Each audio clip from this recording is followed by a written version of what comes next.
ginawa mo sa akin? Anong ginawa mo sa akin? Siguro naman ngayon, magpapakasal ka na sa akin. Let's get out!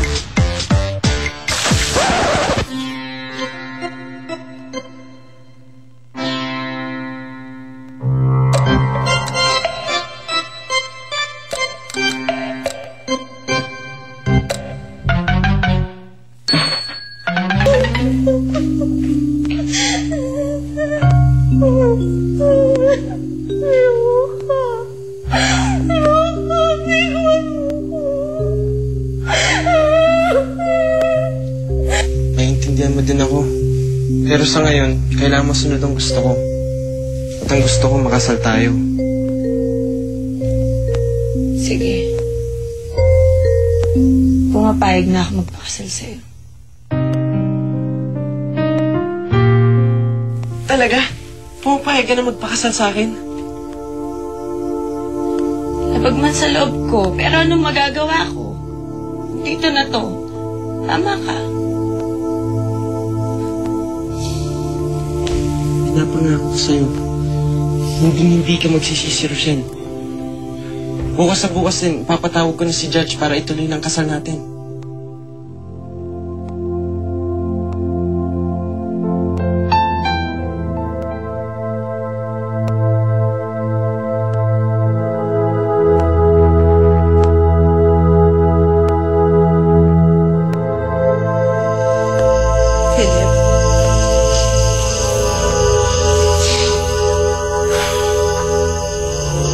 I'm sorry at nangyari ang lahat ng to. Mahal ko talaga si Rochelle, Ma.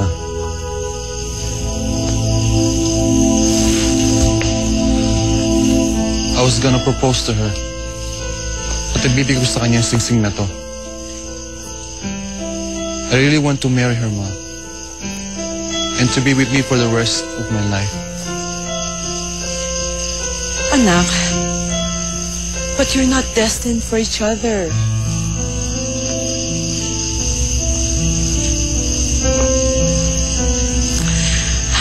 I know you're hurt, but you have to move on, okay?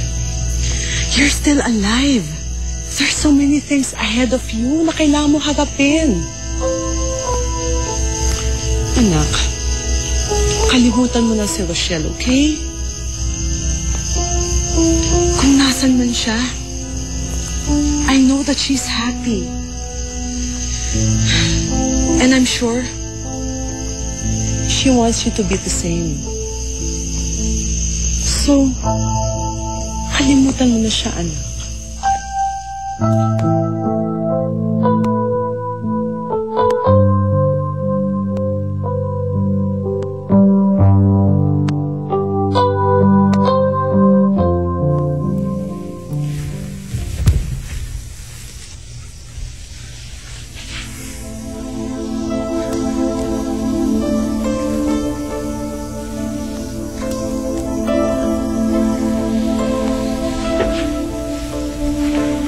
Ano yan? Engagement ring. Nagpapatawa ka ba? Seryoso ako. Nakuha mo na ang gusto mo. Bakit kailangan mo pang gawin yan? Gusto ko gawing formal lang lahat. Naisip ko, kahit may nangyari na sa atin, deserve mo pa din ang formal na pag-propose ko. Yan man lang, magbigay ko pa rin para sa'yo.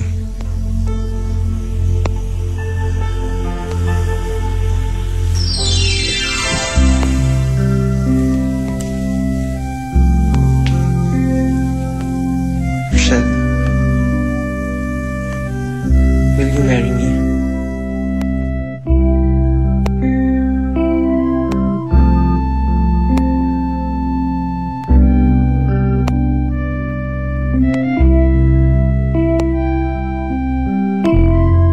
Ang dami mong arte.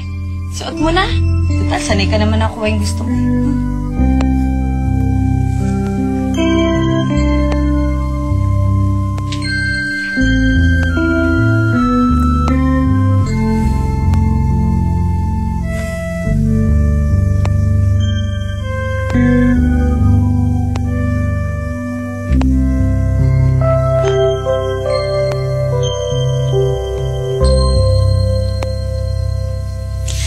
So this is it, Izzy. Philip is all yours. Yes, Ma. And I'm so happy. Wish ko lang talaga, hindi na sumulpot sa lugar na to yung Rochelle na yun. Dahil kapag nangyari yun, Ma, mabibisto na lahat ni Philip. Baka tuluyin na ako masira sa kanya. Baka isumpa na niya ako at kamuhian. I will never let that happen. Ano gagawin natin? Mapipigilan ba natin yung pagbabalik ng Rochelle na yun? Ako pa! Papahanap ko si Rochelle. And this time, I will make sure she will not come out of it alive. And besides, who's gonna look for her? Ang alam ng lahat ay isa siyang malamig na bangkay.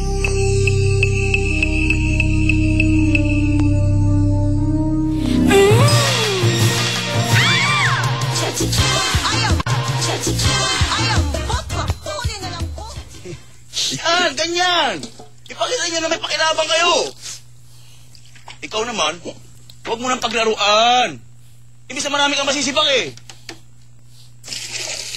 O, ikaw naman. Bisa mo makikip, ha? Tapos pakuluan mo yan, painitan mo, pasok mo sa banyo. At mag-hot shower ako. Hindi ako naliligo na hindi mainit. At masisira ang balat ko. Bilisan mo! Oh, anong iniiyak-iyak mo? Kasi naman, kuya, aping-aping na kami dito eh. Aping-api? Alakas nyo nga magsilamon eh. Sige na. Bilisan mo. Aping-api. Ay, Bossip, kayo pala. Kamusta na yung pinapaimbestigahan ko sa'yo? Ano yun, Bossip? Si Rochelle. Di ba pinapahanap ko siya sa'yo? Ay, oo nga pala. Ginawa ko naman, Bossip eh. Pero ano yung nababalitaan kong patay na pala siya? Oo. Pero hindi ako naniniwala dun. Pero bakit? Gawin mo na lang ang trabaho mo. Gawin mong utos ko. Hanapin mo si Rochelle. Dahil kailangan ko mapatunayan na tama ang hinala ko. Na hindi si Rochelle ang bangkay na yon. Dahil alam ko at nararamdaman ko na hindi siya yon. Boss, oh. Kape, gusto mo? Kape! Rasan kape! Magtimpla mo si boss ng kape! Bilisan mo! Huwag ka nang iyak-iyak dyan! Anthony! Ituloy mo to si Bak mo, ha? Ano pare, kamusta yung pag-propose mo kay Rochelle kagabi? Ayos na, pumapayag na siyang magpakasal sa akin. Wow, ayos! Congrats! Kaya dali mo na dito ulit yung uncle ng judge bukas. Sana naman di pa siya nadadala. Walang problema doon. Basta ikaw, sigurado ko, pag nalaman niyang nag-click yung payo niya sa'yo, matutuwa yun. Oo naman, effective talaga. Wala nang nagawa si Rochelle matapos yung malaman may nangyari yung sa amin. Teka. Ika dito, magkwento ka muna. Anong nangyari sa inyo? Ano? May nangyari ba?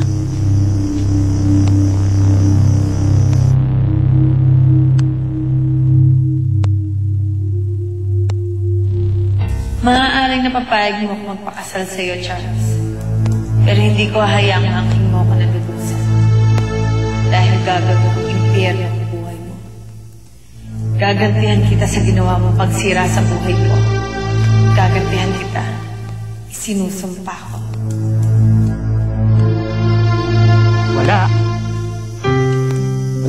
Wala nangyari sa amin. Pare, pati ba naman ako lulukuhin mo pa? Hindi ko magagawang galawin siya. Bakit? Anong problema? Andun na yung pagkakataon. Wala nang malay yung babae. Pwede mo nang gawin kung anong pwede mong gawin sa kanya. Dahil hindi ako ganong klaseng tao. Hindi ako rapist. Eh bakit mo naman siya drinoga?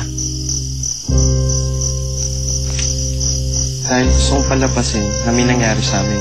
Para mapapayag ko siyang magpakasal sa akin. Bakit? Dahil ito lang ang alam kong paraan para magpakasal sa akin. Para maganti na ako kay Philip.